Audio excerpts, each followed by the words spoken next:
Hello and welcome to Lavneesh sir की class.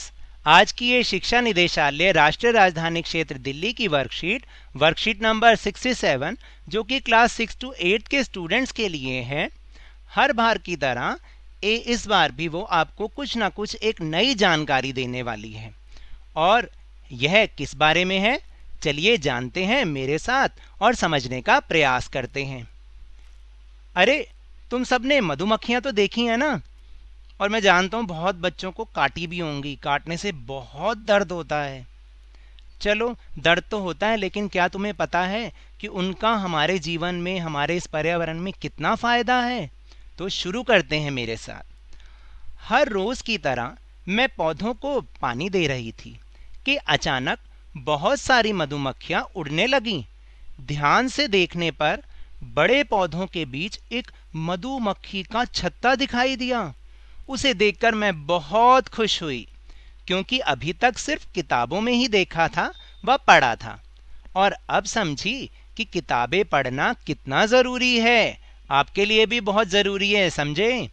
अगर मैंने मधुमक्खी के छत्ते से दूर रहने के बारे में ना पढ़ा होता तो जिज्ञासावश उसे छू लिया होता और मधुमक्खी मुझे काट लेती।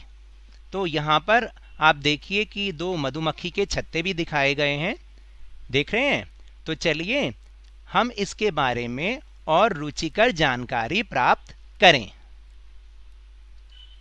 तो सबसे पहला प्रश्न है कि मधुमक्खी के छत्ते के प्रकोष्ठ का आकार कैसा होता है? ये प्रकोष्ठ का मतलब पता है क्या होता है?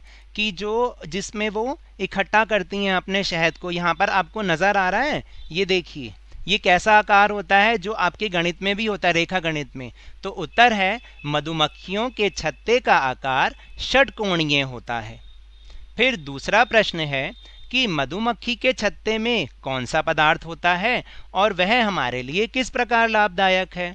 तो इसका उत्तर है, हम सब जानते हैं, मधुमक्खियों के छत्ते में तो शहद होता है, और जो शहद को हम मधु भी कहते हैं।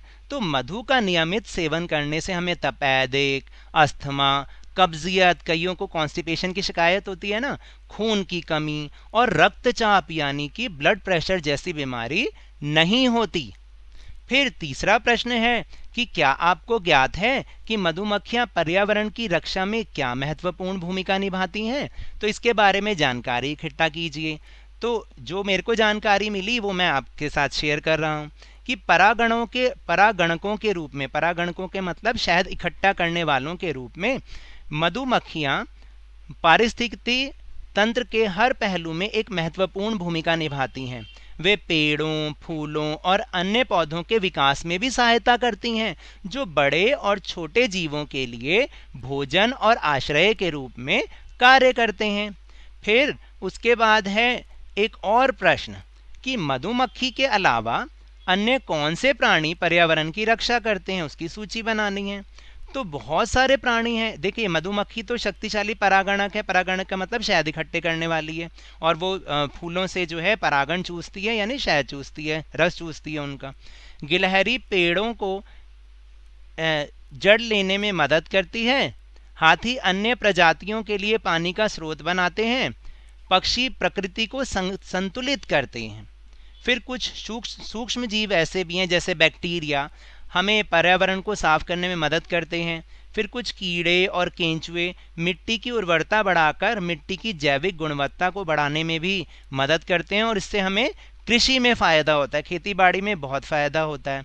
और आप देखिए, चींटियां भी हैं। इसके अलावा मैं आपको बताऊं, चींटियां भी होती हैं। चींटियां क्या करती हैं कि जो जैसे मरे हुए जानवर होते हैं, ठीक है, उनको साफ करने में, मतलब उनको साफ कौन करेगा, क्योंकि उनकी बॉडी तो कोई नहीं उठाएगा, तो चींटियां उनको खाती हैं। इसके अलावा जो है बहुत सारे ऐसे छोटे छोटे जीव जंतु हैं जो कि जब कोई जानवर मर जाता है तो उसकी बॉडी को डीकम्पोज करने में बहुत ज़्यादा मदद करती हैं। तो इस तरह से मधुमक्खी के अलावा भी बहुत सारे और प्राणी हैं जो कि हमारे इस पर्यावरण की रक्षा करते हैं। तो देखिए, कैसा लगे आपको ये हमारी वर्कशीट मधुमक्खियों के बारे में। और अब से आप भी, मैंने देखा है बहुत सारे बच्चे मधुमक्खियों के छत्ते को छेड़ते रहते हैं, उनके ऊपर पत्थर मारते हैं। आपको पता है वो भी तो एक प्राणी है ना, उनमें भी तो जान है, उन्हें भी तो दर्द होता होगा। उनका जब घर टूटता है तो उन्हें बहुत दर्द होता है। अगर आपका घर टूटे तो आपको भी तो दर्द हो सकता है ना। तो इसलिए आगे से कभी भी उनका छत्ता मत तोड़िएगा, क्योंकि उनके छत्ते में एक ऐसी चीज़ है जो हमारे मानव जीवन के लिए बहुत ही ज़्यादा उपयोगी है। तो मज़ा आया इस वर्कशीट को करने में। अगर आपको मेरे इस तरह समझाने से थोड़ा सा भी समझ में आया हो तो इस चैनल को ज़्यादा से ज़्यादा सब्सक्राइब कीजिए, लाइक कीजिए और बहुत ही ज़्यादा शेयर कीजिए। और मेरे साथ खेल खेल में इसी तरह वर्कशीट को समझते रहिए, लेकिन ध्यान और मन लगाकर ज़रूर ज़रूर पढ़ते रहिए। धन्यवाद।